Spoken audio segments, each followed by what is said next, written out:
に合流しなくてもお前一人で滅ぼせるじゃないかって。Waktu memanglah sesuatu yang tidak bisa dirasakan. Sama sekali gak terasa core kedua dari anime Spy X Family ini telah rilis. So, buat nakamaku sekalian yang belum melihat core pertama episode 1 sampai dengan 12 di channel utama, alangkah lebih baiknya untuk melihatnya terlebih dahulu, supaya kalian bisa enjoy dengan core kedua yang akan gua berikan. Jadi kali ini, gua akan membawakan alur cerita anime Spy X Family episode ke-13. Sebelum itu, ayo kita angkat Wibosaman 2 ini bersama-sama dengan menekan tombol subscribe, like, dan share ke nakama kalian yang lainnya guys. So, seperti biasa, kencangkan selimut kalian, ambil cemilan Herman tetangga kalian, dan mari kita mulai alur ceritanya. Cerita diawali dengan diperlihatkannya ringkasan dari Spy X Family part 1 sebelumnya mengenai Westalis yang melancarkan operasi Strix demi mencari tahu gerak-gerik orang penting pemerintahan Ostania. Dan terbentuklah suatu keluarga yang diciptakan oleh Lloyd demi kelancaran operasi Strix. Dengan susunan keluarga, sang papa adalah mata-mata, sang mama adalah pembunuh bayaran, dan sang bocil kematian adalah seorang esper. Di episode ke-11 sebelumnya, Anya telah mendapatkan 1 dari 8 stella berkat menyelamatkan anaknya tenggelam dan hampir mati tenggelam. Dan cerita Spy X Family part 2 pun baru saja dimulai. Cerita berlanjut dari adegan di episode 11 sebelumnya, di mana terlihatlah beberapa orang yang tengah mengangkut banyak sekali anjing ke dalam mobil. Scene beralih memperlihatkan sosok Menteri Luar Negeri Westalis yang bernama Branch yang baru saja mendarat di Bandara Berlin. Branch datang untuk menghadiri pembicaraan tingkat kabinet yang akan diadakan di malam hari nanti dengan tujuan mengkoordinasikan KTT Timur dan Barat. Terlihatlah sang bocil kematian yang tengah sarapan dengan sangat lahapnya. Mama Yoru terlihat memberikan omelet gosong untuk sang suami, dan Papa Lloyd pun menerimanya dengan senyuman. Tak lama berselang, karena terlalu lahapnya dalam menyantap sarapannya itu, membuat Anya tersedak sehingga membuat Mama Yoru khawatir melihatnya. Sang papa yang melihatnya pun hanya menasihati putrinya untuk makan secara perlahan. Setelahnya, melihat Anya yang seperti itu, membuat Yoru dan Lloyd mewajarkan semangat putri mereka. Karena rupanya, seperti yang kita telah tahu sebelumnya, Anya meminta anjing kepada Lloyd. Dengan polosnya, Anya bertanya pada sang papa mengenai anjing yang menyukai kacang. Namun Lloyd melarang Anya untuk memberikan kacang kepada anjing. Mendengarnya membuat Anya terkejut dan tidak bersemangat. Ya masa sih kacang lu kasih ke anjing? Anya emang kadang-kadang nih. Lloyd kemudian berkata dalam hati bahwa tujuan jalan-jalan mereka adalah toko hewan peliharaan. Anya nampak sangat senang karena mereka telah tiba di toko tersebut. Hanya tampilan luar dan aksesorisnya saja yang lucu. Namun ketika masuk, terlihatlah 3 anjing berotot yang nampak bersiap gelut dengan anjing tetangga. Rupanya, toko tersebut bekerja sama dengan organisasi untuk menyediakan anjing militer berterati. Karena Lloyd yang lebih memikirkan fungsi anjing daripada penampilannya, Lloyd kemudian membujuk Anya untuk membeli para anjing siap gelut itu. Namun yang terjadi, Lloyd pun sangat terkejut karena melihat wajah penuh penolakan dari Anya. Di tengah Lloyd yang meminta tolong pada pemilik toko, di belakangnya para anjing tengah adu performa otot mereka di hadapan Anya. Anya berkata, dirinya tak ingin ketiga anjing tersebut, dan sang mama yang sepemikiran dengan Anya. Setelah menelpon temannya, pemilik toko memberitahu bahwa tengah ada acara bursa adopsi hewan peliharaan di pusat penampungan. Ketika Lloyd hendak pergi, namun secara tiba-tiba seseorang muncul dan memberikan kode yang disadari oleh Lloyd bahwa dirinya telah menerima misi baru. Dan kemudian Lloyd nampak berakting seolah perutnya sakit sembari meminta Yoru dan Anya untuk pergi terlebih dahulu. Yoru yang khawatir dan berniat menunggu. Namun, Anya nampak membaca pikiran papanya itu dan kemudian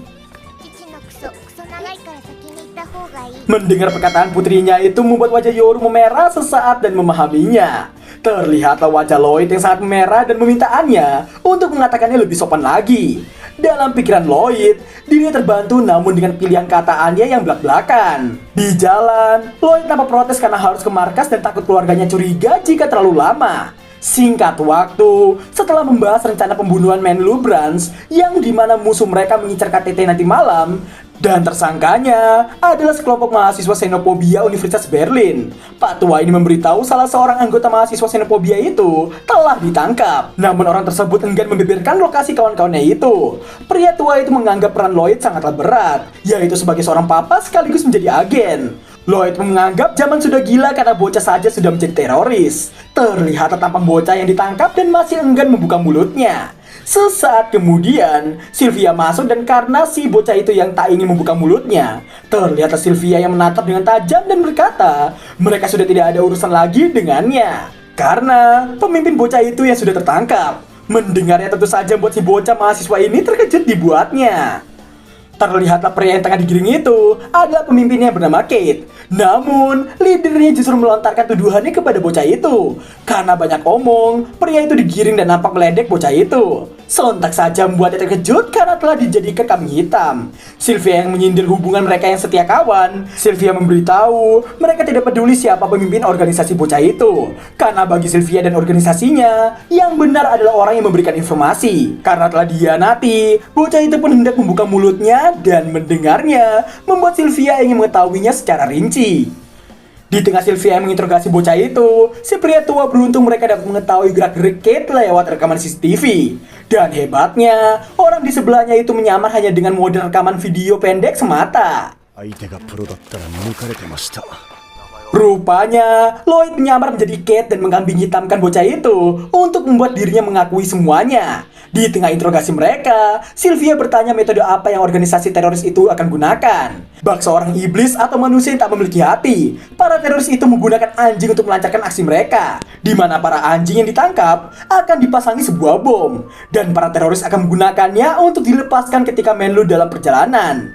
Mendengar yang membuat Sylvia terkejut dengan aksi tak manusiawi mereka. Mendengar semua itu, membuat pria tua dan Lloyd menduga para mahasiswa itu tak mungkin bisa membeli anjing militer terlatih karena harganya yang setara dengan rudal kecil. Yang artinya, mereka memiliki ekstremis sayap kanan atau simpatisan dari negara tetangga. Singkat cerita, terlihat dua pria yang membawa dua ekor anjing dan ketika salah satu pria menyerahkan anjingnya pada kawannya itu, anjing putih besar itu bereaksi kepada salah satu anak yang nampak berlari dengan cerianya. Dan kemudian... tanpa disangka-sangka, anjing besar itu menyelamatkan anak tadi tepat waktu. Anak tersebut pun berterima kasih kepadanya karena telah menolong dirinya. Scene kemudian berpindah ke bursa adopsi hewan peliharaan. Terlihat keramaian pengunjung yang berniat mengadopsi hewan peliharaan di sana. Anya dan Yoru nampak sangat waku-waku karena banyaknya hewan kawaii di sana. Dengan semangatnya, Anya menyapa beberapa hewan di sana dan Anya yang melihat beberapa jenis anjing yang ada dibuat over waku-waku karenanya. Di tengah sang mama yang mengobrol dengan pegawai bursa itu, tanpa disengaja, Anya melihat anjing putih besar tadi yang melintas di depannya. Anya sangat terkejut melihat betapa besarnya si anjing putih itu. Namun, ketika si anjing menoleh, Anya dibuat sangat terkejut karena melihat keluarga Forger dalam benaknya. Anya pun masih terdiam dan bertanya dalam hati, apakah itu adalah isi pikiran dari si anjing? Anya yang melihat anjing itu dibawa ke gedung seberang jalan. Karena penasaran, Anya memperhatikan sang mama yang masih mengobrol dengan pegawai toko. Dan kemudian... terlihatlah Anya yang mengendap-endap ke dalam gedung itu sembari mencari anjing besar tadi. Ketika sudah menemukannya, Anya langsung bertanya siapakah si anjing sebenarnya. Tak lama berselang, Anya mendengar suara seseorang dari ruang sebelah. Rupanya, organisasi teroris yang dicari selama ini ada di sana dan berniat mengembalikan keagungan Ostania. Terlihatlah Case yang asli ini memanglah leader dari organisasi tersebut. Dan dia berniat menumbangkan Menlu Branch sebagai sinyal pecahnya perang. Di tengah Anya yang mundur dan ketakutan, tanpa ia sadari, seseorang telah berdiri di belakangnya. Orang itu kemudian masuk dan mengomel karena Anya yang menguping pembicaraan mereka. Mereka pun terkejut dan Anya nampak ingin melarikan diri. Namun sayangnya, Anya ditangkap dengan sangat mudahnya. Sesaat kemudian, Kate mengeluarkan pisaunya dan hendak membunuh Anya. Anya yang melihatnya pun dibuat ketakutan bukan main. Di tengah terpojoknya Anya, anjing besar itu nampak memaksakan diri untuk melepaskan talinya sendiri dan nampak melindungi sosok Anya dari para teroris. Terlihatlah si anjing yang menggonggong demi melindungi Anya. Namun, ketika salah satu penjahat membawa pipa besinya, membuat si anjing terdiam dan ketakutan. Bahkan, si anjing nampak berlindung di belakang Anya sembari Anya yang terkejut melihatnya. Di tengah Anya yang terpojok kembali, Yoru nampak mencari keberadaan putrinya itu. Yoru yang sudah bertanya berkeliling mencari Anya. Namun, karena tidak ada yang melihatnya, membuat wajah Yoru berubah menjadi bersedih dan panik. Karena tak ada saksi mata, Yoru melompat dan tengah menjadi toke simulator. Karena tak dapat menemukan Anya dimanapun, membuat Yoru terkejut sekaligus heran. Dirinya juga menduga putrinya telah dimakan oleh seekor anjing. Dan kecurigaan lainnya adalah kasus penculikan. Yoru pun mengingat berita yang memberitahukan kasus penculikan gadis muda untuk dinikahkan paksa. Terpintaslah gambaran Anya yang diculik oleh seseorang. Saking paniknya, ketika dirinya turun tanpa mempedulikan sekitar, dirinya yang mondar-mandir pun berharap supaya Lloyd menyelesaikan urusannya di toilet. Terlihatlah beberapa orang yang nampak tengah menggerebek suatu tempat. Namun, di dalamnya nampak kosong dan Sylvia yang melaporkannya pada Lloyd pun bertanya situasi di posisi Lloyd. Lloyd nampak sudah mengetahui satu informasi. Setelah dicatat oleh Sylvia, Sylvia memberitahukan asal para teroris yang mendapatkan anjing mereka. Sylvia nampak yakin Lloyd juga pernah mendengar kabarnya. Project Apple. Setelah memberikan penjelasan pada kita semua, dan Lloyd yang nampak juga mengetahui mengenai hal tersebut. Yang singkatnya, para teroris mendapatkan anjing-anjing itu dari sisa eksperimen Project Apple yang diperjualbelikan di pasar gelap. Scene kembali ke Anya yang masih terpojok, namun si anjing nampak merasakan sesuatu. Dirinya kemudian membisikkannya kepada Anya. Dan benar saja, apa yang dibayangkan oleh anjing itu benar-benar terjadi. Semua penjahat di sana menoleh ke arah telepon yang berdering. Di tengah teralihkannya pandangan mereka, Anya terlihat digeret perlahan oleh si anjing. Dan setelahnya, Kate ingin menjalankan rencana B mereka. Namun tiba-tiba terlihatlah Anya yang berhasil dibawa lari oleh si anjing. Anya juga bertanya mengenai si anjing yang mengetahui akan adanya telepon. Benar saja, Anya langsung mengetahui bahwa anjing besar itu bisa melihat masa depan, yang berarti dirinya juga seorang expert seperti Anya. Singkat waktu, Yoru nampak mendengar suara jeritan Anya, dan para penjahat yang berniat mengejar Anya menggunakan anjing di sana. Meski sudah meminta tolong, tapi apa daya, orang-orang sekitar hanya menganggap Anya sedang bermain-main. Anya yang awalnya ketakutan karena lari si anjing terlalu cepat. Namun, setelah melihat cahaya di depan matanya, rasa takut itu berubah menjadi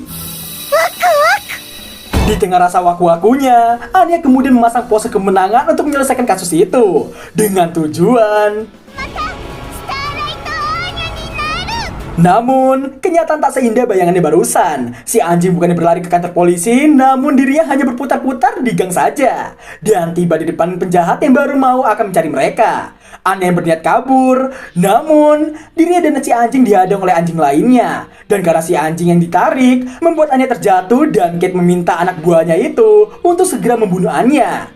Namun, baru mau mengangkat tubuh mungil Anya, secara tiba-tiba sang mama muncul dan langsung mementalkan penjahat tadi. Sontak saja membuat Kate dan anjing besar itu terkejut dibuatnya.